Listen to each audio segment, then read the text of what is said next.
Nthawi ina iliyonse tikamachita chisankho kuno ku Malawi timabwera ndi zosatira, koma zosatira za chisankho cha pa 16 Septemba zapangisa amalawi ambiri kuzifunsa mafunso. Ndi chifukwa chani aphungu ambiri sanabwerere ku nyumbayi? Dzina langa ndine Samavita, tiyeni tikhale limodzi.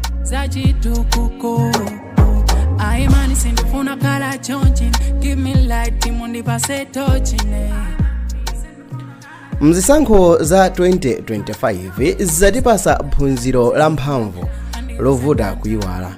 Latiphunzitsa phunziro limene amalawi ambiri lizakhalabe m'mitu yawo. Ndayankhula izi chifukwa chakuti nthawi zonse tikamachita zisankho kuno ku Malawi zimakhala za obvious kuti aphungu ambiri akabwerezanso. Zimakhala zinthu zabwinobwino kuti ndi madera ambiri amene aphungu ake amangokhala omwewo kwa nthawi yayitali. Monga mwachisanzo ku Mulanje kumene chiyambire cha zisankho aphungu angapo makamaka achikazi Fibe Mathanda komanso Patricia Kaliati akhala akuwina zisankho m'madera awo kwa nthawi yayitali.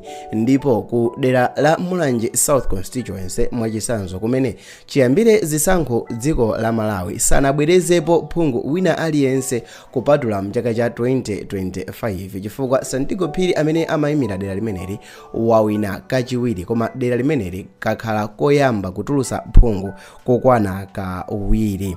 Zinthu zambiri zakhala zikuchitika, koma mzisankho za 2025 anthu ambiri azifunsafunso lakuti kodi sogolo lake lizikhala lotani, chifukwa chakuti aphungu azindikira ndithu kuti mipando yawo akuyeneka kuyigwiritsa ntchito mochenjera kwambiri, chifukwa chakuti potengera ndi data imene ifeyo taona aphungu onse amene anali ku nyumba ya malamulo mchaka cha 2019 kukafika mchaka cha 2025 aphungu okwana 70 mwa aphungu okwana 193 ndi amene abwerera ku nyumba ya malamulo, zimene zikuoneseratu kuti aphungu okwana 123 sanabwerere ku nyumbayi. Mwachidule ndizoti kuti aphungu okwana 123 ndi amene aluza zisankho, like anali m'mipando kale, analephera kugwiritsa ntchito bwino nthawi. Enawa ndizakuti pazifukwa zogwera ndizachidziwikire anasintha zipani ali mkatikati mwa ulendo. Komabe ndili pano kukuwuzani kuna kuti mwa aphungu awa ndi aphungu okwana 36% amene akwanisa kuchita hold mipando yawo, kapena amene akwanisabe kutenganso mipando yawo. Ndipo aphungu okwana 64% mwa aphungu amene anali ku nyumbayi ndizokuti agwa. Mwa aphungu amene akwanisabe kukhala ndi mipando yawo 15 mwa iwo ndi amayi komanso 55 ndi amuna, zimene zikuonesabe ndithu kuti amuna adakachitabe dominate, adakatengabe mphamvu, adakalamulirabe makamaka tikabwera pa nkhani yokhuzana ndi kubwereranso mu nyumba ya malamulo. Amayi ambiri zimawavutabe kuyima mzisankho, ngakhale kuti pali mabungwe ochuluka amene amalimbikisa kuti anthu akavotere amayi. Pali mabungwe, pali makampani, pali anthu ochuluka amalimbikisabe ndithu kuti amayi avotedwe mipando yosiyanasiyana. Komabe ngakhale zinthu zili choncho, ovota ndi ovota. Kulephera kwa aphungu kubwereranso mnyumba ya malamulo uko sikuti kwasiya chipani kapena kwasiya mtundu ayi, chifukwa chakuti mwa aphungu onse amene anavotedwa mchaka cha 2019 aphungu okwana 55 anali a MCP, koma aphungu okwana 30 ndi amene akwanisa kubwerera ku nyumba ya malamulo, zimene zikuonesa kuti aphungu okwana 25 a MCP alephera.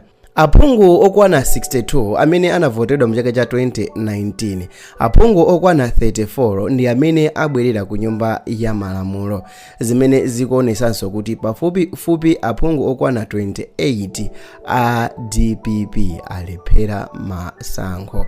Yes, ndiye tikabwera ku nkhani yokhuzana ndi UDF iyi ndi yapala kwambiri, chifukwa chakuti tonse tikukumbukira paja kuti UDF inali ndi aphungu okwana 10, ndipo mwa aphungu okwana 10 wa Atupele Muhoozi sanali nawo mugulu ili, koma atatu okha ndi amene akwanisa kuti avoteredwanso alowa mu nyumba ya malamulo. Aphungu a independent iwowa sikuti chikhochi chawapitirira chifukwa chakuti mu 2019 aphungu okwana 55 amene analowa nyumbayi anali a independent, ndipo aphungu amene abwerera mu nyumba ya malamulo aliso a independent ndi aphungu okwana 5 okha.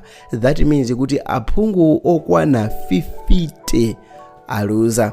Pali zinthu zambiri zimene anthu ambiri akufuzifunsa funso lakuti chimene chikuchitika ndi chani. Mu zisankho za chaka chino zitachitika paja tikumbukire kuti bungwe la MEC anagawanso kawiri ma constituency, like wankho kuti ma constituency ena anali akuluakulu ndi anagawa kuchitanso li mapu kawiri, ndipo panopa aphungu akunyumba ya malamulo sazikhalanso 193 koma m'malo mwake azikhala okwana 229. Komano funso lalikulu ndikumakhalapo kuti ndi chifukwa chani aphungu ambiri amaluza zisankho.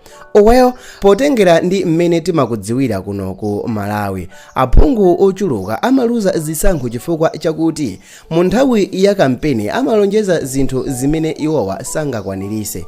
Like mwachisanzo iwowa amakhala akulonjeza kuti azapanga zinthu zakuti koma zinthu zosazikwanirisa. Monga mwachisanzo aphungu ambiri amalonjeza misewu, amalonjeza masukulu, komanso ena kulonjeza makiliniki m'madera awo, zinthu zimene si ntchito ya iwo kuti apange, koma iwo akangopempha kuboma basi, ndipo alibe udindo wina uliwonse kapena ufulu okakamiza boma kuti lichite zinthu zimenezi. Alibe mphamvu ina iliyonse yokwanirisa kuchita zinthu zimenezi chifukwa chakuti uwu umakhala ku unduna wa boma komanso makonsolo osati parliament kuti imumangire MP nsewu kapena kiliniki kudera la kwawo. Ma promises amenewo akangolephera kuti laki padusa zaka 5 anatilonjeza chipatala sanakwanirise, anatilonjeza chakuti sanakwanirise. Mu nthawi yobwerayo anthu salimbana nayenso, amangopita ngati akugawa nsalu anthu ndikukangolandira, ngati akugawa ndalama anthu ndikukangomudyera, kena kuzapezeka kuti sakuvoteredwanso. Nkhani ndi yakuti kodi zinthu mmene zizikhalira ku Malawi kuno tizipanga motere? MP akabwera osamuchedwesanso ndi kumuyendesa zinthu zake zizitero.